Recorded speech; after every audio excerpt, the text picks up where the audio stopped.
तो आज का हमारा प्रश्न बनता है इष्ट का चुनाव किस आधार पर होना चाहिए, किन आधारों पे आप अपने इष्ट का चुनाव करेंगे। सर्वप्रथम आपको इष्ट चुनने के लिए 5 बातों का होना आवश्यक है। उन 5 में से वो वजहें आपको सिद्धि देने या आपकी असिद्धि का कारण बनेंगी। कौन सी 5 बातें? प्रथम, योग। आपके जन्म के समय में योग क्या थे, अर्थात अब योग का अर्थ किन किन संदर्भों में आप ले सकते हैं। प्रथम, वार। आपका जन्म किस वार को हुआ है? सोमवार, मंगलवार, रविवार। यदि रविवार के दिन होगा तो काली माता की उग्र शक्तियां आपके साथ आसानी से जुड़ पाएंगी।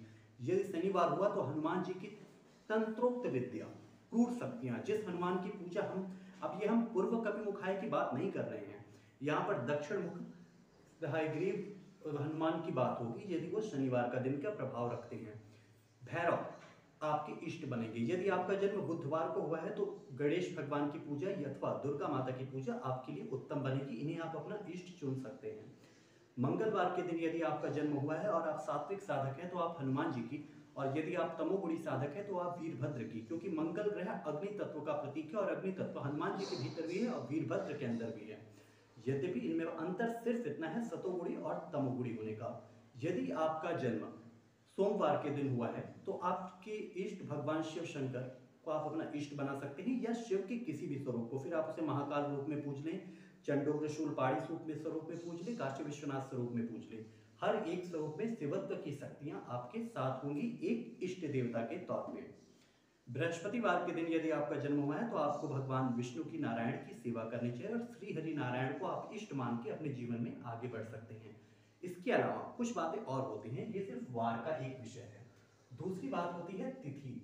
तिथि का अर्थ यहाँ इस ढंग से लिया जाएगा, मान लीजिए एक उदाहरण के तौर पे एक बच्चे का जन्म कृष्ण पक्ष की चतुर्दशी, ठीक है, चतुर्दशी यानी 14वीं तारीख को हुआ है, अमावस्या से ठीक एक दिन पहले। ऐसा व्यक्ति यदि इतर योनि की साधनाओं में जाता है, इतर योनि की साधनाओं को करता है तो शीघ्रता से सफल होगा। यम साधना, भगवान काल भैरव की साधना अर्थात उग्र क्रियाएं। अमावस्या यानी कृष्ण पक्ष में जन्म लेने वालों को तमोगुणी साधनाओं में शीघ्र सफलता मिलती है। इसमें भी यदि कृष्ण पक्ष की अष्टमी मिल जाए तो माँ काली की विशिष्ट कृपा मिलेगी। इसी प्रकार से अमावस्या के दिन यदि आपका जन्म हुआ है तो आप प्रेत विद्या को बहुत अच्छे से सिद्ध कर सकते हैं। इतर योनियों की सिद्धियां आपको बहुत असहजता से प्राप्त हो जाती हैं। पूर्णमासी के दिन जिन लोगों का जन्म हुआ है उन लोगों को पूर्णतः सात्विक साधनाओं की तरफ जाना चाहिए। यदि उनके कोई कामना है तो रजोगुणी क्रियाओं को, जैसे बगलामुखी साधना, छिन्नमस्तिका साधना के साथ रजोगुणी स्वरूप, इन माध्यमों से आप साधना कर सकते हैं। ठीक है, अगले विषय पे आते हैं हम, आपके लग्न। जब हम ज्योतिष की बात करते हैं कुंडली में, लग्न कुंडली की विशेषकर, क्योंकि जब हम इष्ट की बात करें, दो बातें मैंने आपको पिछली वीडियो में समझाई, एक इष्ट और एक साध्य। दोनों का चुनाव कुंडली के दो अलग अलग हिस्सों से होता है, जिसे हम D1 चार्ट कहते हैं या लग्न कुंडली कहते हैं। अब एक बात आपको यहां समझनी होगी, यहां आप ध्यान दीजिए, ये आपका लग्न है, ठीक है, इसे हम लग्न कहते हैं और लग्न का संबंध साधक से होता है। साधक कैसा होगा, साधक में दृढ़ता कितनी होगी, साधक में सिद्धियां कैसी होंगी, साधक सिद्धियों को किस हद तक प्राप्त कर सकता है, कहां तक जा सकता है, ये सारी विषय D1 चार्ट के लग्न से प्रथम भाव से मालूम पड़ती हैं। इसके अलावा आपके इष्ट कौन होंगे, तो आप अपने इष्ट का चुनाव हमेशा कुंडली के नवम भाव से करें। फॉर एग्जाम्पल यहाँ पर मैं मिथुन राशि में केतु को मान लेता हूँ कि किसी की लग्न कुंडली में D1 चार्ट में केतु मिथुन राशि में बैठा हुआ है। जैसा कि जो लोग यहाँ पे ज्योतिष को थोड़ा बहुत समझते होंगे वो ये जानते होंगे कि केतु मिथुन राशि में नीच का और राहु धनु राशि में नीच का हो जाता है। ठीक है, तो यहां पर नीच में बैठा हुआ केतु, अब ऐसा नहीं है केतु सिद्धि नहीं देगा, लेकिन केतु को आप समझने का प्रयास करिए। केतु राक्षस का धड़ है और राहु राक्षस का कटा हुआ सिर है। आपको धड़ का चैप्टर चाहिए, यानी कि मां छिन्नमस्तिका। यदि आप साधना करते हैं मां छिन्नमस्तिका की तो आप सफल हो सकते हैं। दूसरा, गणेश, केतु गणेश भगवान का भी कारक है। और उच्छिष्ट गणपति, अगर यहाँ पे, क्योंकि नीच में बैठा हुआ केतु, अब ये केतु उच्च में नहीं है, ये केतु उच्च राशि में यदि होता तो आपको यहाँ सुमुख गणपति की साधना फलदायक होती, लेकिन नीच में बैठा हुआ केतु आपको नीच बुद्धि देगा, अर्थात प्रेतात्मक शक्तियों में आपको लिपटाएगा। आप यहाँ पे उच्छिष्ट पिशाच, उच्छिष्ट चांडालिनी, छिन्नमस्तिका, ऐसी विद्याओं की अगर आप साधना करेंगे तो आप बहुत शीघ्रता से सफल होंगे। इसके अलावा हम बात करते हैं साध्य। अब आपके इष्ट तो भगवान शंकर या श्री हरि नारायण या माँ अंबिका हो सकती हैं, लेकिन उनके बाद आप किन किन यक्षिणियों की, अप्सराओं की, जिन्न की, परी की, खईस की, जो भी आप साधना करते हैं, तो उन साधनाओं को आप कहाँ से देखेंगे? कभी भी तंत्र मंत्र की पूर्ण सिद्धियां ये हमें मिलती है कुंडली के पंचम भाव से, पंचमेश से। पंचमेश हमारे साध्य से संबंध रखता है। साध्य यानी कि वो यक्षिणी भी हो सकती है, अप्सरा भी हो सकती हैं। अब अगर यहाँ पे शुक्र जैसे ग्रहों का प्रभाव बाई चांस मिल जाता है आपको, तो ये आपको स्त्री शक्तियों में शीघ्र सफलता दे जाएंगी। ठीक है, यहाँ पे अगर तुला राशि बन जाती है, 7 नंबर अगर लिखा होगा, तो इसका अर्थ ये है कि ये तुला राशि होगी। तुला राशि में बैठे हुए लोगों को, जिनके कुंडली के पंचम भाव में तुला राशि है, अब ये स्त्री शक्तियों की साधना में शीघ्र सफल होंगे। ठीक, इसके अगले विषय पे चलते हैं। तो सूर्य ग्रह रुद्र का कारक है, लाल रंग का कारक है। इसके विपरीत चंद्रमा शिव और पार्वती, सांब सदाशिव जिन्हें कहें, सांब सदाशिव की शक्तियों को देने वाला चंद्रमा ग्रह होता है। मंगल हमें हनुमान जी की साधना, वीरभद्र की साधना देने वाला होता है। इसके अलावा यदि आपका जन्म गुरु या गुरु ग्रह का प्रभाव आपकी कुंडली के नवम या पंचम भाव में, अब यहाँ एक बात आपको मैंने कई बार स्पष्ट करते पुनः कह देता हूँ, पंचम यानी कि आपका साध्य, नवम यानी कि आपका इष्ट। ठीक है, लग्न माने कि साधक, और अष्टम यानी कि निगूढ़ विद्या। निगूढ़ विद्या जिसे वास्तव में हम सही मायने में ऑकल्टिज्म कहते हैं ना, जो तंत्र की गहराई है। पंचम से ये तो हो गया कि ठीक है आप यक्षिणी कर रहे हो, मान लिया, अप्सरा कर रहे हो, ये भी मान लिया, खईस साधना कर रहे हो, यदि किसी क्रूर ग्रह का प्रभाव आ जाएगा, ये भी आपका मान लेते हैं। लेकिन आपकी जो वास्तव में तंत्र में सर्वोच्च सिद्धियां पाने की स्थितियां होंगी, वो आपको अष्टम भाव देगा। ठीक, और अष्टम भाव में यदि शनि जैसे ग्रह का प्रभाव आ जाता है, और विशेषकर मकर अथवा कुंभ लग्न में, तो ऐसी स्थिति में आपकी सिद्धियां और उच्च कोटि की बन जाती हैं और शनि आपको विशिष्टता दे जाते हैं। दोबारा अपने विषय पर आते हैं। बृहस्पति यानी कि विष्णु, शुक्र यानी कि लक्ष्मी, और लक्ष्मी का मतलब यहाँ सिर्फ माँ लक्ष्मी से नहीं है। वस्तुतः यहाँ पे लक्ष्मी के संदर्भ में हम कमला महाविद्या, भुवनेश्वरी, तारा महाविद्या की धन प्राप्ति के लिए साधना यदि कोई करता है, तो उन साधनाओं में तारा महाविद्या, आकाश निधन देना, अप्सरा साधना, यक्षिणी साधना, ऐसी चीजें जो स्त्री गुणों से युक्त, स्त्री तात्मक शक्तियां आपके जीवन में, जो आपको भौतिक जीवन में उन्नति दें, जिसे कहें ना कि एक लग्जरी लाइफ देना, तो जो आपको लग्जरी लाइफ दे सके, ग्लैमरस लाइफ दे सके, वो प्रभाव में आना चाहिए। ऐसा कोई भी देवता आपके लिए सटीक बैठ जाएगा। लेकिन यहाँ कर्ण पिशाचनी लग्जरी लाइफ देने वाली नहीं होती। अब कर्ण पिशाचनी एक स्त्री शक्ति होते हुए भी वो लग्जरी लाइफ नहीं देती।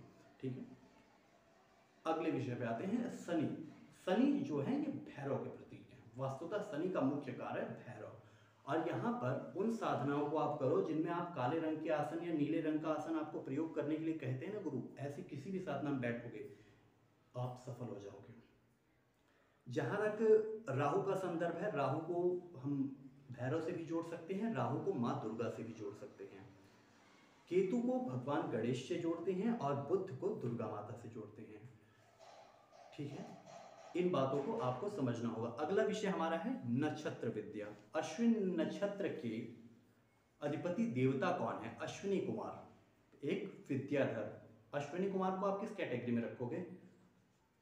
वो एक विद्याधर हैं जो आयुर्वेद के बारे में विशिष्टता उन्हें प्राप्त है, तो आयुर्वेद के विद्याधर के रूप में हम उनको पूछ सकते हैं।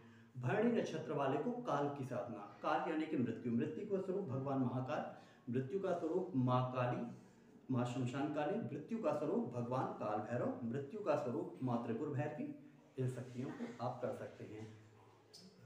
कृत्तिका नक्षत्र में यदि किसी का जन्म है, अब कृत्तिका नक्षत्र वो अग्नि तत्व का, अग्निदेव का प्रतीक है, तो ऐसे लोगों को अग्निदेव की साधना या हनुमान जी की, क्योंकि आपने मोस्टली देखा होगा हनुमान जी की साधना में कहते हैं अग्निकोण में, अग्निकोण यानी कि साउथ ईस्ट कॉर्नर डायरेक्शन में आपको फेस करके साधना करनी चाहिए। तो साउथ ईस्ट डायरेक्शन आपको क्यों कहा जाता है? अग्नि तत्व को लेने के लिए। अग्नि तत्व आपको कौन दे देगा? कृत्तिका नक्षत्र। ठीक है, मूल नक्षत्र में जिन लोगों का जन्म हुआ है, अब अश्विन, रेवती, मघा, अश्लेषा, ज्येष्ठा, मूल, इन 6 नक्षत्रों के पूरे सेट को मूल नक्षत्र कह के संबोधित किया जाएगा इस समय, और करा जाता है। हालांकि अश्विन, रेवती, मघा में 11 दिन के मूल पूछते हैं, और अश्लेषा, ज्येष्ठा, मूल, इन 3 नक्षत्रों में 27 दिन के मूल की शांति होती है। लेकिन ये सभी 6 नक्षत्र मूल अर्थात क्रूरता की उग्र शक्तियों को देने वाले होते हैं। ऐसे साधकों को कृत्या साधना शीघ्रता से सफल हो जाती है। ऐसे साधकों को उच्च मारणात्मक सिद्धियां, मारणिक विद्याएं, फिर चाहे वो साबर मंत्र से मिले, चाहे सिफली अमल से मिले, चाहे किसी अन्य विधि से मिले, आपको मारणात्मक शक्ति प्राप्त होने की संभावना बहुत अच्छी बनती है। समय के अभाव में भी सारे विषयों पर हम नहीं चर्चा कर रहे हैं, लेकिन इसके विषय में आपको एक कुछ आंशिक बातें मैं बता रहा हूँ। इसके बाद हमारा विषय है योगिनी दशा। जहां तक तंत्र शास्त्रों का प्रश्न है, रुद्रयामल तंत्र, विश्वसार तंत्र की यदि हम बात करें तो तंत्र शास्त्र में योगिनियों की संख्या 64 बताई गई है। ठीक है, ओम चतुष्ट योगिनी नमः। लेकिन ज्योतिष शास्त्र में योगिनियों की संख्या 27 बताई जाती है।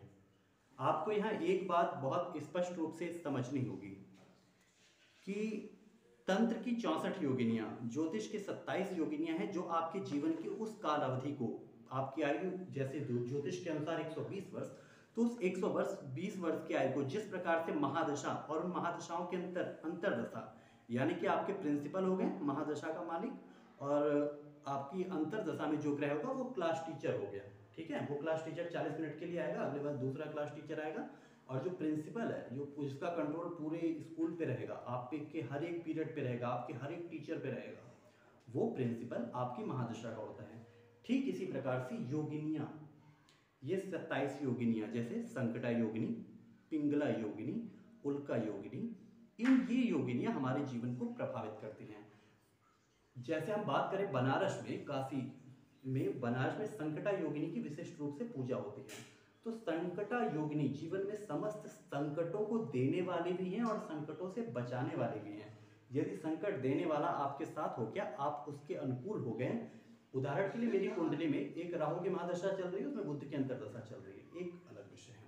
इसी चीज को हम दूसरे एंगल से समझ लेते हैं। हम, मेरी कुंडली में संकटा योगिनी की महादशा चल रही है, उसमें उल्का योगिनी की अंतरदशा चल रही है। ठीक है, तो उस स्थिति में यदि मैं ओम ह्रीम संकटा योगिन्याय नमः, ओम ह्रीम संकटा योगिन्याय नमः, इस मंत्र का मैं 11,000 21,000 जाप करके संकटा योगिनी को प्रसन्न कर लेता हूँ, तो मेरे जीवन में आने वाले दुष्प्रभाव, जो चाहे राहु से आए चाहे बुध से आए, उस काल अवधि में, क्योंकि संकटा योगिनी की काल अवधि एग्जैक्ट तो राहु के बराबर नहीं होगी, कम भी होगी, ज्यादा होगी, हर योगिनी की और हर महादशाओं की अलग अलग होंगी, लेकिन उस काल अवधि में ये तय है कि उन 27 में ही होगी, उन 27 से बाहर तो नहीं जाएगी। अगर ये एक सर्कल है, इसमें हम 27 हिस्से कर देते हैं, तो इसमें नहीं होगा तो इसमें होगा, उल्का नहीं होगी तो पिंगला होगी, कोई और होगा, जो भी योगिनियां होंगी, लेकिन वो योगिनी अगर मेरे अनुकूल होगी तो मेरे जीवन की समस्याओं को भी नाश कर देगी, प्लस मुझे सिद्धि देने वाली होगी। क्योंकि 64 योगिनियों की साधना कर लेने से साधक को समस्त सिद्धियां प्राप्त हो जाती हैं। 4 योगिनियों की सिद्धि कर लेने से साधक को एक कला की प्राप्ति होती है। भगवान श्री कृष्ण को 16 कलाओं का स्वामी बताया जाता है, जबकि भगवान श्री राम को 12 कलाओं का, यानी कि 12 मल्टीप्लाई 4 इज इक्वल टू 48। भगवान श्री राम के पास कितनी योगिनियां सिद्ध थी, यदि हम तंत्र शास्त्रों के हिसाब से बात करें तो 12 चौक 48, जबकि कृष्ण भगवान के पास कितनी योगिनियां सिद्ध थी, 16 multiply 4 16 multiply 4 is equal to 64। इसलिए कहा जाता है 16 कलाओं से पूरे थे भगवान श्री कृष्ण। इसके अलावा कुछ सावर मंत्रों में आपने सुना 16 कला संपूर्णी, तो 16 कला संपूर्णी माँ शारदा भवानी के लिए भी कहा गया है, कालिका के लिए भी कहा गया है। हम अपने विषय पे आगे बढ़ते हैं। अगला विषय हो जाता है हमारा कुल वंश परंपरा। सिर्फ ज्योतिष के आधार पर ही नहीं कहा जा सकता कि आपको क्या साधना करनी चाहिए, क्योंकि सिर्फ ज्योतिष ही सब कुछ नहीं होता। तंत्र में ज्योतिष एक सहायक अंग है, एक उपकरण है जिसको हम थोड़ी देर के लिए यूज करेंगे, खासतौर पे नक्षत्र के चैप्टर में और योगिनियों के चैप्टर में। बाकी ज्योतिष के विशेष सिद्धांतों से तंत्र को कोई फर्क नहीं पड़ता, थोड़ी सी साइकोलॉजिकल सोच का डिफरेंस है तंत्र में और ज्योतिष में। दूसरा विषय है कुलवंश परंपरा। आपकी कुलवंश परंपरा क्या कहते हैं? उदाहरण के लिए एक व्यक्ति राजपुताना कुल से, क्षत्रिय कुल से संबंध रखता है और उसके यहाँ एक प्रथा है कि जब कोई शादी होती है तो एक बकरे के बच्चे की बलि दी जाती है, ठीक है, या किसी बच्चे के जन्म पे ऐसा किया जाता है। उस आदमी को अपने कुल देवता की वृत्ति के अनुसार अगर वो क्रियाएं करता है या साधनाएं करता है तो उसका कुल देवता, क्योंकि अगर हम यहाँ मान लें कि ये योग आपका, जो ज्योतिष की हम बातें करें, ये सिर्फ आपकी साधना में 20% मैटर करती है, और 20% होने ना होने से बहुत ज़्यादा आपके ऊपर फर्क नहीं पड़ता। सबसे मजबूत, सबसे स्ट्रांग पॉइंट जो आपको 50% के लिए अकेले का पर्याप्त है, वो है आपकी कुल वंश परंपरा।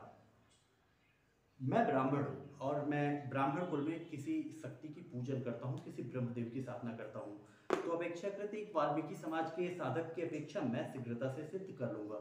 यदि किसी को बुलाकी मसान सिद्ध करना है और उसके घर में कुल देवता बन के बुलाकी मसान की पूजा होती है, या श्यामा कौर मोहिनी या सबल सिंह बाबरी की पूजा होती है, तो वो मेरी अपेक्षा शीघ्रता से बुलाकी मसान को सिद्ध कर लेगा। ठीक है। इसके अलावा अगला विषय है निष्ठा और समर्पण। कई बार ऐसा होता है कि हम किसी के यहाँ जाते हैं, किसी मंदिर में जाते हैं, हमारे घर में कोई गुरुजी आते हैं, या हमारे माता पिता किसी देवता में विशेष रूप से आसक्त होते हैं अपनी कुंडली के ग्रहों के कारण, और उनको देख करके हम लोग एक स्वाभाविक रूप से, क्योंकि हम कॉपी करते हैं, वस्तुतः मनुष्य की वृत्ति है कि वो जिसे देखता है वो उसे कहीं ना कहीं कॉपी कर लेता है और वो उन देवताओं को अपने जीवन में उतार लेता है। लेकिन एक बात है समझनी होगी, कुछ, अब एक लड़की है, उसने अपने, उसकी कुल देवी की देवता तो उसके माता पिता कुछ भी पूछ सकते हैं, ठीक है, लेकिन जब लड़की की शादी हो गई तो उसका कुल बदल जाएगा।